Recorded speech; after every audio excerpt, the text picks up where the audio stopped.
going on? Welcome back to the channel. In this video, I'm gonna walk you through my mini cut because I'm done. 13 pounds down in about 8 weeks. I only got 3 days left as of the recording this video, and I wanna walk you through why I did it, how I did it, and then most importantly, what comes next. How am I gonna transition into maintenance? And then how can you do that if you go through a cut of your own? What do you do once the cut is over so you don't just gain it all right back, right? That's what we're covering in this video, but right now, it's fight day here at Jiu-Jitsu, so let's go.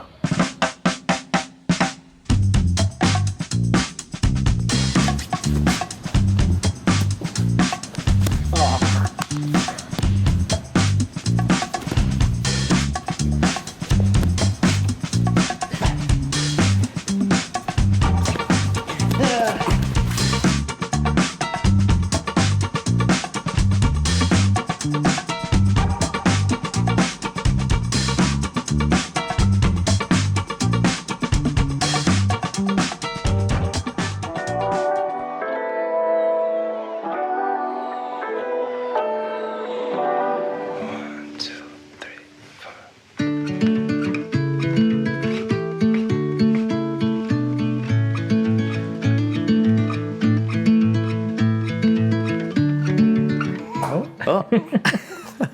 All right, we are back from Jiu-Jitsu, and this is my baby. And right now I just want to quickly talk about why I decided to lose weight. So my initial goal was to lose 10 pounds. I've lost a little bit more than that. I lost about 13 pounds in a little over 2 months. And I actually made a whole separate video explaining how I was planning to do it, so I'll put the link to that in the description of this video if you want to learn how I've done it and really more in-depth details. But very basically, the reason I wanted to lose weight is because my pants started to get a little bit tighter than I wanted them to be. It's funny. Oh yeah, they were a little bit tighter than I wanted them to be. I feel like now, for some people, the idea of wanting to lose 10 pounds is like a taboo topic. People get like, well, why would you want to do that? You're great as you are. And like, listen, I think many positive things of myself, but just because I want to lose weight doesn't mean that I think I'm bad or I'm not okay or anything. It was a little bit, my pants were tighter than I wanted them to be. I didn't want to buy new pants, and I knew I'd be more comfortable and more athletic and healthier if I lost 10 pounds. So that's why I decided to do it. So with that being said, let's go down to the office and talk more about a little bit more specifics of how I did it, and then also how I'm planning to maintain it once this is all over. Bye. Bye.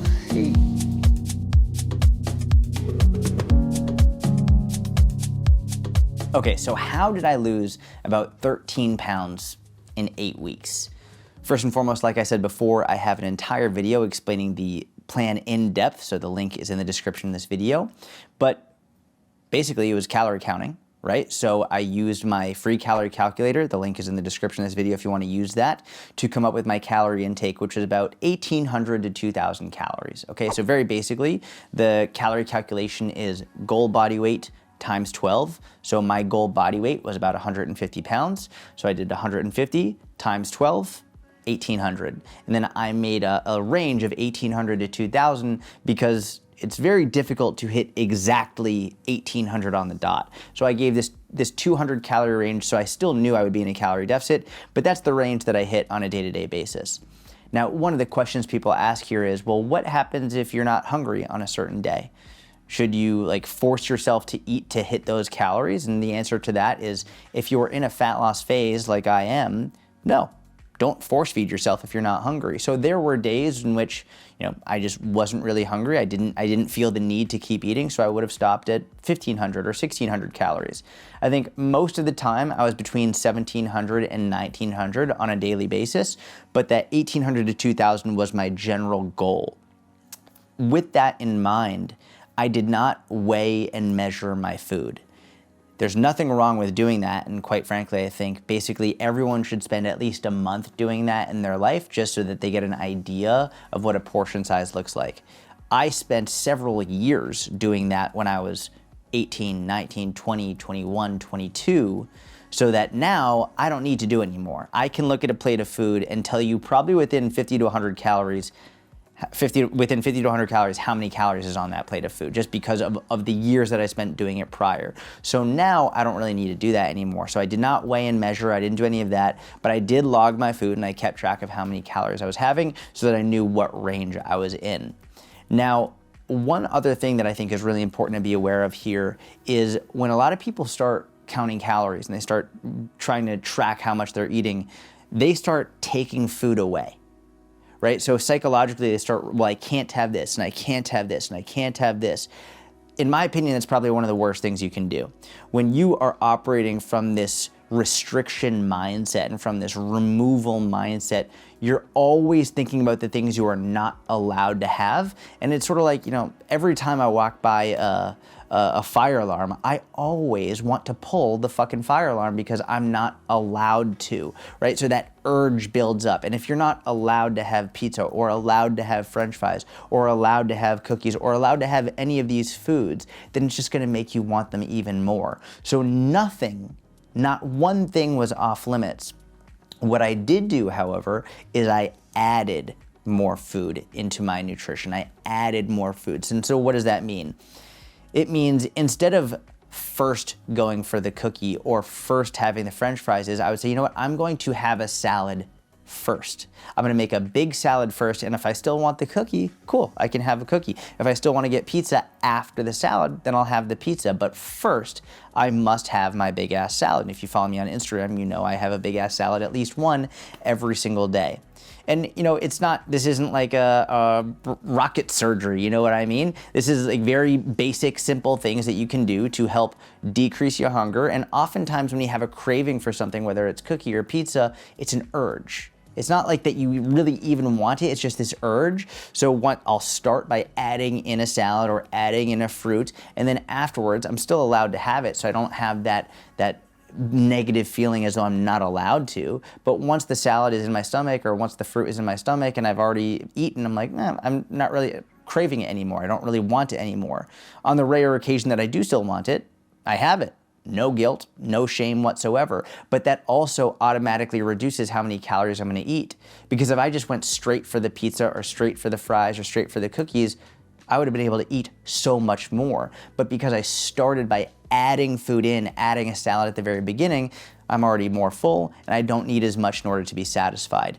So regardless of whether or not you're counting calories, I think this mindset shift is one of the most important things you can do when you're trying to not just lose weight, but maintain a healthier body weight, is adding more foods in. Think about what foods can I add to my nutrition? What foods can I strategically put into my diet that will allow me to stay more full, stay more satisfied, and reduce cravings? One of the things I've used for years with clients and Inner Circle members is something I've called the apple test. This is something that people will ask me, well, how do I know the difference between if I'm actually hungry or if I'm just bored? Very simple. Ask yourself, are you hungry enough to eat an apple? If the answer is no, then you're probably not really hungry. You just are bored and you want to have something, right? Now the next question is, well, what if I don't like apples to begin with? Then use another fucking fruit. Oranges, watermelon, a fruit that you enjoy. If you don't like apples, use another one. But I call it the apple test because it's a very simple way to call it. It's a very simple test to use, and a lot of people have apples in their house. If you're hungry enough to eat an apple, then you're actually hungry. If you're not hungry enough to eat the apple, you're just being bored. And there's nothing wrong with that, but it's important to be aware of it and to know, like, hey, listen, rather than just immediately going for the high sugar, high fat, high salt, whatever it is option that I want right now, if you're in a fat loss phase, it might be better to start off with the lower calorie, more nutrient dense food so it fills you up more, and then decide if you actually want to have the other food after that. So with that being said, when I started this cut, I was 162 pounds. Now my lowest weight on this cut is 149 pounds, so 13 pounds in about 2 months. Now what's interesting about this is just I want to give you a good frame of reference. Every day when I post my weight on my Instagram story, depending on how I phrased it, people would have different responses. So if I said, 13 pounds down in 2 months, people would be like, that doesn't seem very fast. But if I said 13 pounds down in 8 weeks, all of a sudden people are like, oh my God, that's so fast. How did you do that? And it's interesting just for me as a coach and a content creator and someone who's just interested in psychology and behavioral psychology to be aware of just how these different numbers, even though it's the exact same amount of time, but how you frame it might actually change your perception of it. It's actually also very interesting for people from the United Kingdom and other parts of the world where they use kilograms. A lot of people were saying, people who use kilograms were thinking about switching to using pounds, because when they use kilograms, the changes on the scale are much, much, much, much smaller. And so they were thinking about switching to pounds so they could see these bigger shifts, which might positively impact their mood and their perception of how things are going. So things just worth being aware of, and maybe aware of how you think about things, and about what might motivate you more or less. But one of the things that for me always stands out about these cuts are people's responses to my weight fluctuations. If you watch this mini cut, and we'll put up a little graph showing the weight fluctuations, you could see every day, I mean, my weight would fluctuate between 2 to 5 pounds on any given day. No problem. And not because I binge ate, or not because I ate significantly more calories. There were times where I was hitting my calories perfectly, but my weight spiked up 5 pounds overnight. And this for me, I think, is one of the most important things to take from watching this mini cut, and when you apply it to yourself. Because if you allow the scale fluctuations to dictate your emotions and to cause you to change your behavior, you will never, ever, ever achieve your goals. Not to mention, you'll never develop a healthy relationship with the scale, which is a whole separate topic. But one thing that's important to be aware of, that I think arguably the most important thing to be aware of aside from calories, is when you're tracking your weight, knowing that the scale is going to fluctuate, knowing that it's not going to go down every single day or even every single week. There was a period of time throughout this mini cut where my weight stayed within the same few pounds for 25 days straight. And it's funny for me, like, it wasn't a big deal. Like, I know this is how it works. This is like, I've done this so many times. But there were a lot of people being like, why aren't you reducing your calories? This clearly isn't working anymore. Your metabolism has adapted. And I just had to chuckle, because I was like, watch, just wait. I'm not gonna change a thing. And so I think it's important to cover this. I didn't change one thing about my entire cut throughout the entirety of this, of the 2+ months. I didn't reduce my calories. I didn't increase my activity. I didn't change anything in terms of, like, from start to finish. Everything remained the same. And this is so important, because I feel like people, as soon as the scale fluctuates up, or as soon as the scale doesn't go down for 2, 3, 4, 5 days, people are like, I need to reduce my calories. My metabolism has adapted. No, it fucking hasn't. You just need to keep staying consistent. The reality is, from a physiological standpoint, your body doesn't want to lose weight. And ironically, it doesn't want to gain weight either. It wants to stay right where you are. This is a process known as homeostasis. Your body wants to stay exactly as it is right now. And so oftentimes, I bet you probably know at least one person in your life who has struggled to gain weight. And maybe you get mad at this person. You're like, oh, you're so lucky. Well, don't consider them lucky, because there can really be real issues with people who struggle to gain weight. But if someone is struggling to gain weight and they're trying to eat more food, the body has mechanisms in place to prevent that weight gain. It'll increase your energy, it'll increase your energy output, it'll increase your heat, it'll cause you to have more non-exercise activity thermogenesis. It will make gaining weight more difficult, in the same way that it will make losing weight more difficult. So as you lose weight, your body is going to make you more tired. It might reduce your strength. It will reduce your libido. It's going to reduce your non-exercise activity thermogenesis. It's going to fight to not let you lose weight. This isn't a bad thing. This is normal. A lot of people hear this, and a lot of fitness influencers and gurus out there will try to scare you about this. Like, this is a bad thing. You don't want your body. This is starvation mode. No, it's fucking not. You're not starving eating 1,500 calories a day. Starving is way less than that. And thank God, if you're watching this on YouTube, odds are you haven't experienced true starving and true starvation in your life. It's normal for your body to fight this. Most people are way too quick to change things in their life, to change things in their nutrition. They're too quick to reduce calories further, to increase their activity. This is gonna make it impossible to sustain, because how many times can you reduce your calories further? How many times can you increase your activity further? Eventually, you're gonna get to a breaking point where you just quit, you do nothing at all, and then you gain all the weight back. I didn't change things once. I did the very beginning, here are my calories, here's my protein, here's my fiber, this is my workout regimen, kept it the exact same the entire time. And the more you can do this and practice this with your own nutrition, the better. So the last question I want to answer before we move on to what I plan to do going forward is, how did I know now was the time to stop? How did I know that I wanted to stop my mini cut at this point? Well, number one, I decided before I even started, I just wanted to lose 10 pounds. Like I was like, just 10 pounds will be enough for me. And this came from experience, because I know any significant amount of weight lower than I get right now, my quality of life goes down. My energy decreases, my libido decreases, my performance in the gym decreases, my mood decreases. And I know this from experience. Like, I've tried maintaining 140 pounds, and where I'm significantly leaner, I have way less body fat, my abs are more visible. I've tried doing that, but life is just simply not as fun for me anymore. It doesn't feel as good. Right now, at about 150 pounds, I'm not shredded to bits, but I'm significantly leaner than I was 13 pounds ago. My performance is at an all-time high. My energy is high, my libido is high, my mood is great. I can still enjoy my favorite foods. So this for me is the happy middle ground. And the only reason I know this is because I've done this before. I've done this numerous times over and over and over again. So there's a trial and error process in which you have to figure out for yourself, where is your happy weight? What for you are you the most comfortable with? And the only way you can figure this out is through trying it, doing it, potentially going a little bit lower than you want to, realizing that's too low for you, coming back up, and then trial and error, trial and error, trial and error, until you find that bubble in which, cool, this is where I'm happy. And so with all that being said, now is a good time to transition into, well, how am I gonna maintain this? And also discussing the point of, if I'm able to maintain it, then why do I consistently lose this weight on an annual basis? Why do I have to do this mini cut over and over and over again? Which is a very important question I want to discuss right now.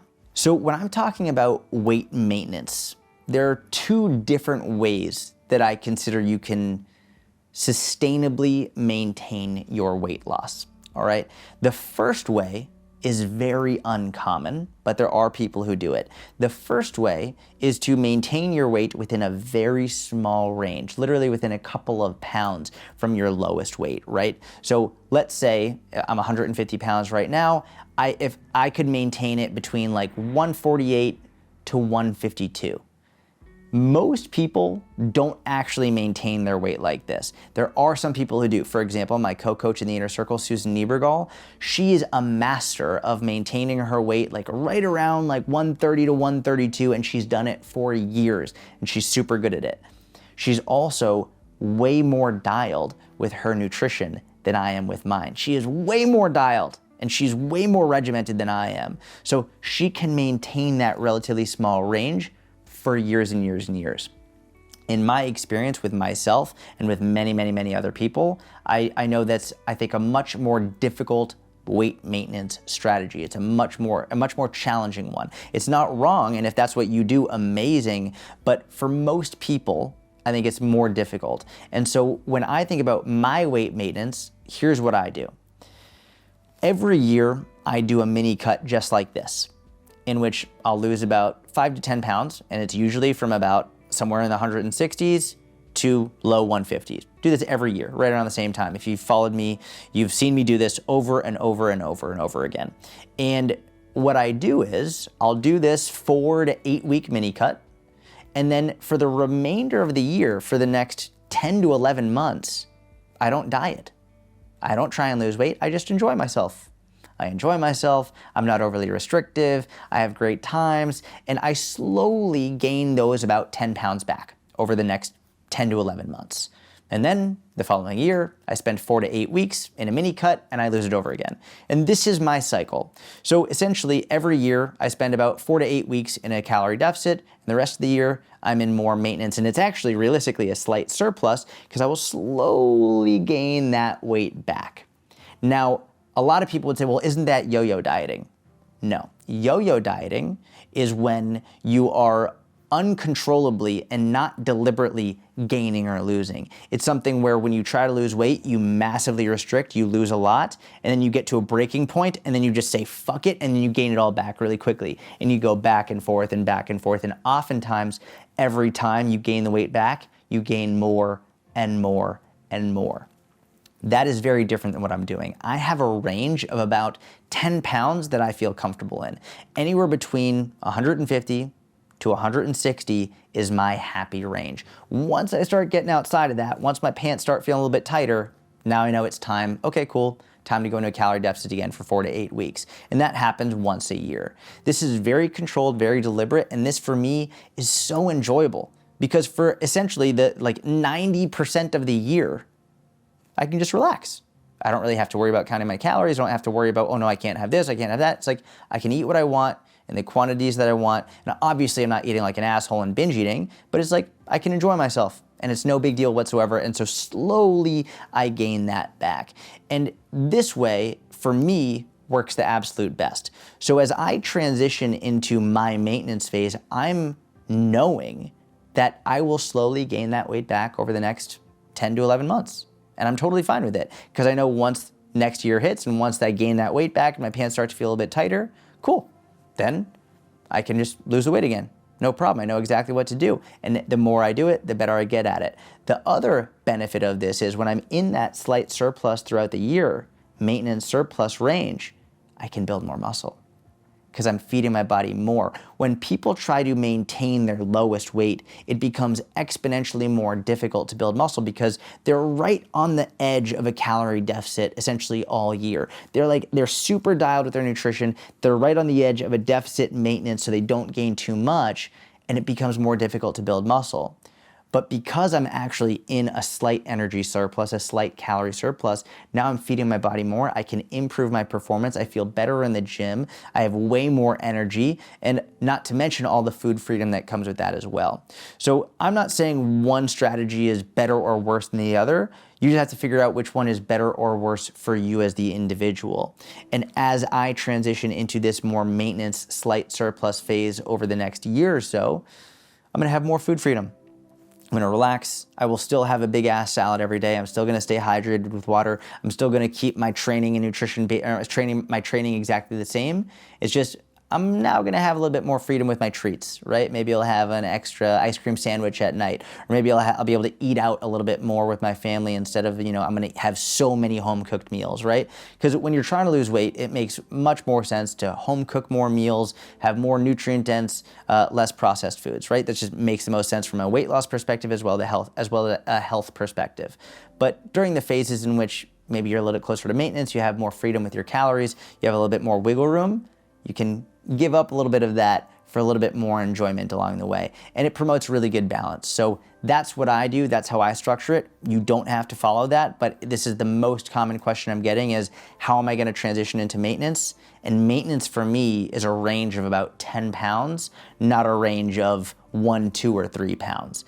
Because as you've seen in weight fluctuation charts, like your weight will fluctuate 2, 3, 4, 5+ pounds on any given day anyway. So I like to have a bigger range of weight maintenance that's easier for me to fluctuate within. And that way, once I get to that top range, circle back around and I can lose the weight again 4 to 8 weeks, boom, done every year, no problem.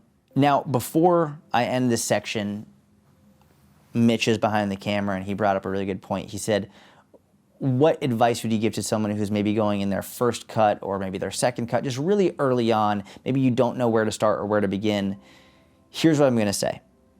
Number one, you have all the tools in terms of my calorie calculator, which is for free. You have all of the tools at your disposal. Start with calories, okay? That's number one.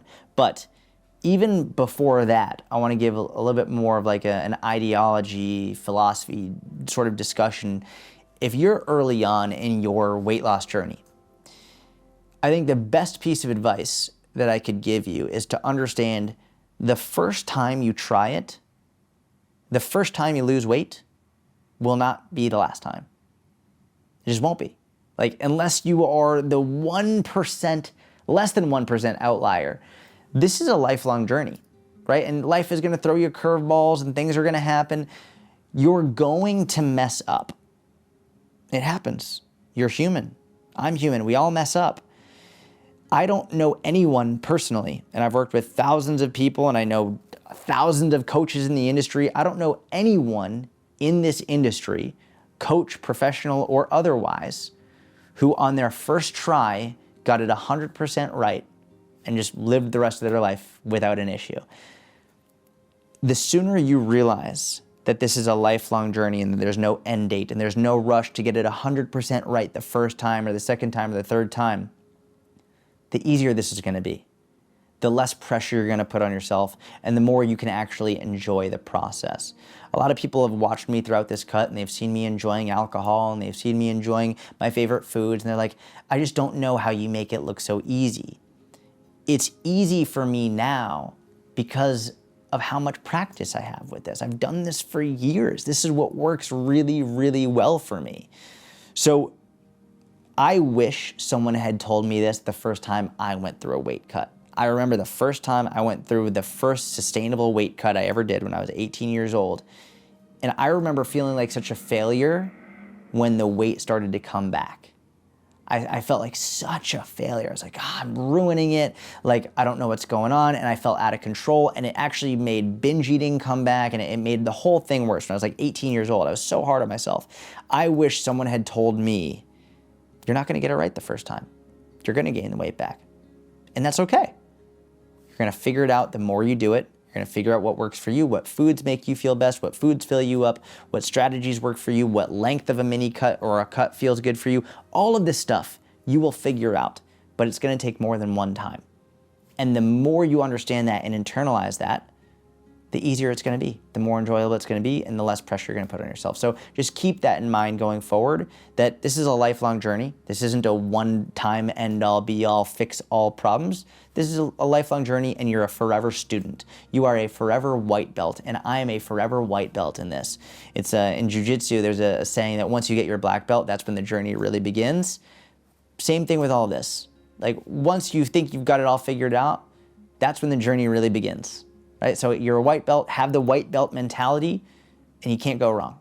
All right, now before we move on to the next section, I'm excited to announce 3 people who are winning a free month in my inner circle, which, by the way, if you don't know, every single video I announce 3 people to win a free month in the inner circle. All you need to do is like the video you're watching, subscribe to the channel, and leave a relevant comment. From that, I will pick 3 people on every video to win a free month in the inner circle. So with that being said, the first winner is Caitlin Brewer. The second winner is Christy Mao, and the third winner is RTM. I have given you explicit instructions in a comment to you explaining how to get your free month in your circle. Congratulations, thank you for commenting. And for everyone else, subscribe to the channel, like the video, leave a comment, and in the next video, I will pick 3 more winners to win a free month in the inner circle. And now, we're gonna answer some Instagram questions.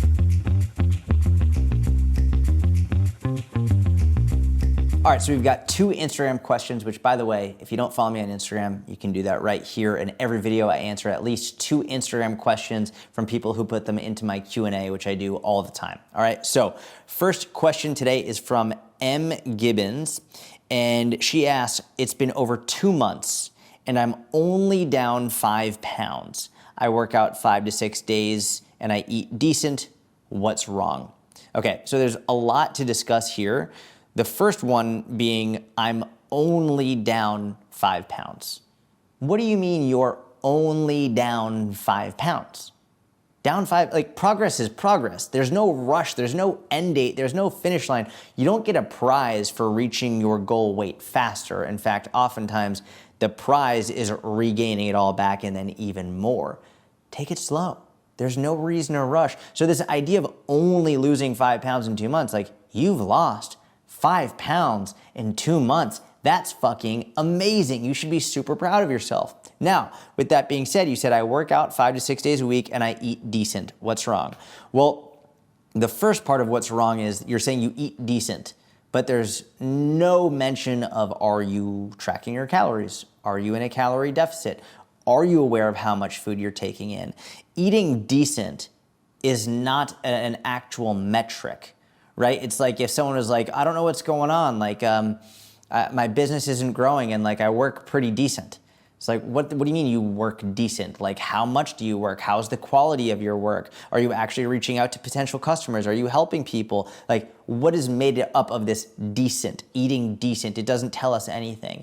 If you really want to lose body fat, you not only have to eat decent, but you specifically need to eat in a calorie deficit. So I don't care how many days a week you're working out. I don't care what you're doing. I don't care about your sleep. I don't care about your supplements. I don't care about your strength training, your cardio. I don't give a fuck about any of that. All I care about is, are you in a calorie deficit? And over 2 months, you've lost 5 pounds. So the answer is yes, you are in a calorie deficit, but probably not as much of a calorie deficit as you would like if you want to lose weight more quickly. Now, what that might mean is, rather than reducing your calories, what it might actually mean is just being more consistent. Oftentimes when people say they eat decent or something similar, what they're really saying is, during the week, I'm pretty restrictive, and during the weekends, I eat like shit. That's usually what it means. And I'm not saying that's what you're doing, but what I would encourage you to do, start tracking your calories, start being aware of how much you're eating. Use my free calorie calculator, link in the description of the video.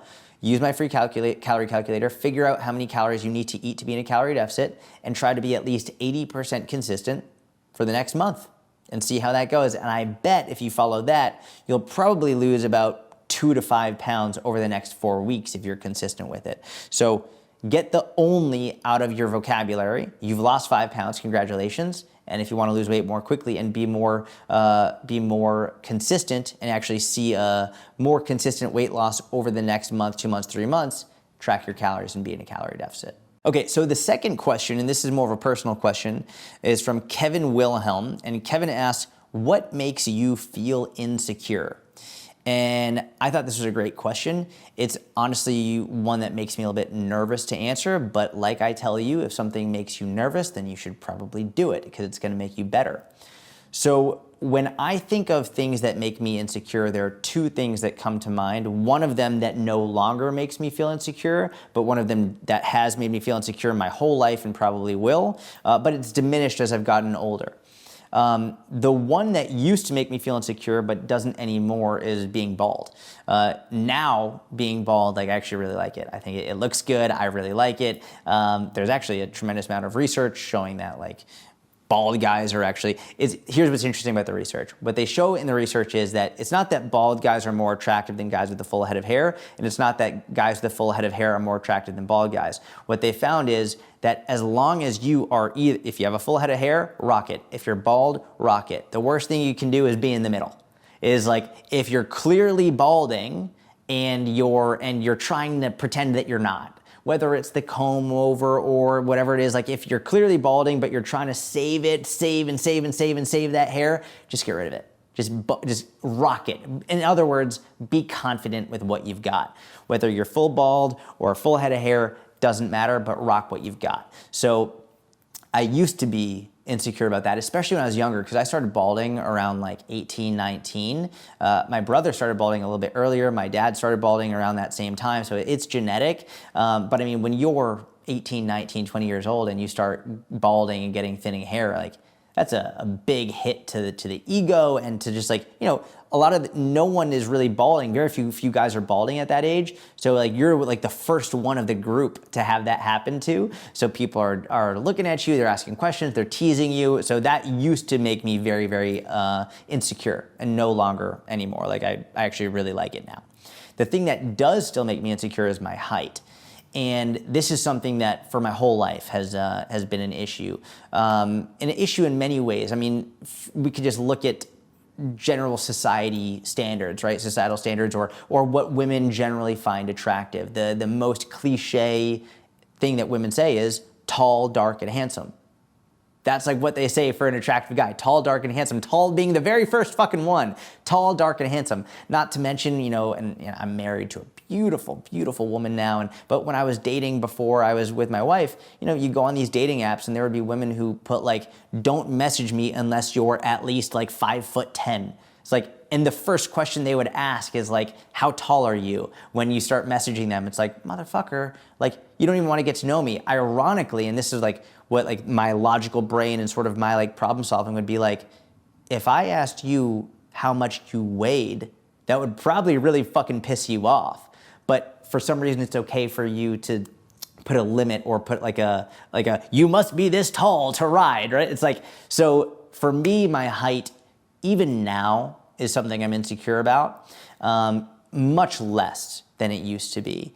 But for example, if I'm in like a room with a bunch of people and we're all having conversations and I'm like the shortest one there, I'm acutely aware of it. And like, I'm definitely insecure in that moment. Way worse when I was younger, way worse when I was like a teenager, high school, even college, and immediately post-college, whether, you know, everyone's going out to bars and meeting people, and like it's difficult when you're like the shortest guy. Now I think I'm in a unique position in which a lot of people look up to me, and a lot of people, it's a blessing, and people say like, I look up to you, I like your work, I admire you, but I very much know that like if I didn't have all of this, if I didn't have all of this success, people would look at me and, oh, that's the short guy. Like, that's the short guy. It was funny, even I flew to Austin, Texas for one day, flew there, gave a speech, flew back the same night because I want to get back to my family. And this woman, very nice woman, was there. She had my book and she like wanted me to sign it. The first thing she says when she sees me walk up on stage is, "You are so much tinier in person than I thought you were." First thing out of her mouth. Big fan, and I doubt she meant it with any malice or any ill intent, but it was like, oh, God, like, why'd you have to say that? And it's one of those things that I'm not upset about it, but as I saw this question from Kevin, I was like, I should be honest about this, just be upfront, like, yeah, I think my height is probably my biggest insecurity of all. So, you know, it's actually funny, and now I'm just ranting at this point, but I remember one time a woman DM'd me and she asked, do you think you have, what's that syndrome called? Like the short guy from France, like the Napoleon. Do you think you have like a Napoleon complex? Exactly. Do you think you have a Napoleon complex? And I asked her, I was like, what would make you say that? And she was like, well, you're clearly very driven and you're really short. And I was like, so a tall guy who's also very driven doesn't have a Napoleon complex, he's just driven. But because I'm short and driven, I have to have a Napoleon. Like, it doesn't make fucking sense. It's one of those things where it makes me wonder, did Napoleon even have a complex about his height, or was he just like who he fucking was regardless of his height, and people looked at that as like, well, that's his insecurity and this is his way of trying to make up for that, right? So much of my interactions throughout my life have been about my height, so much of whether people are teasing or making fun of me, or women saying, you know, I only want a tall guy, or whatever it is. So much of my life has been around that I think that's been definitely molded into one of my major insecurities. But fortunately, it doesn't take control over me. It doesn't take up that much headspace. But I would be lying if I said like I don't care about it at all. Like, I definitely do. Ironically, even though I care about it, I don't wish that I was taller. I don't wish that I was 3, 5, 6 inches taller, because I think so much of what I've done has actually been because I'm shorter. And I'll give you an example. Deadlifting 4 times my body weight. I highly doubt I would have been able to deadlift 4 times my body weight if I was much taller. The leverages probably wouldn't have panned out. I would have inherently been heavier because I would have more mass to me, which would have made it way more difficult. I think a lot of my ability to find humor has been because like I've been challenged and had to face this head on, like people teasing you, making fun of you, whatever it is. Like, I've been able to develop, I think, a great sense of humor because of all the things I've faced as a result of it. So it's also, there is something like the fuck you to it, in which there are people who would tease me when I was younger or make fun of me, or people even now who they don't know who I am. They don't know who I am, and they'll tease me and they'll make fun of me, oh, short guy, whatever. And then one of their friends will be like, well, actually, like, when I'm not there, they'll be like, do you know, like, he's top in his field, da-da-da-da. And then they'll come back and all of a sudden they'll be super nice. And I'll be like, you're only being nice because now you think that I'm successful. But before, when you thought I was a nobody, it was okay to tease and make fun of me. So I wouldn't change it. even like, actually, I recently saw a story that there's a surgery people can have now in which they can literally, they break your bones in your shins and or your quads. I think I showed it. Did I show this to you, Mitch? I think I showed this to you. I think you did, yeah. Where you can add like 3 inches over one surgery and you could get a subsequent surgery, so you could add 6 inches to your height.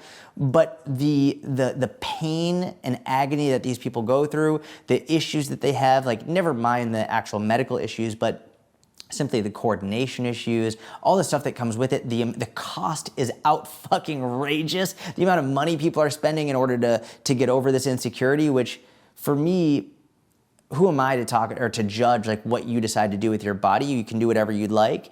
But for me, I don't think getting a surgery to change your body physically is actually you getting over the insecurity. You're just changing your body.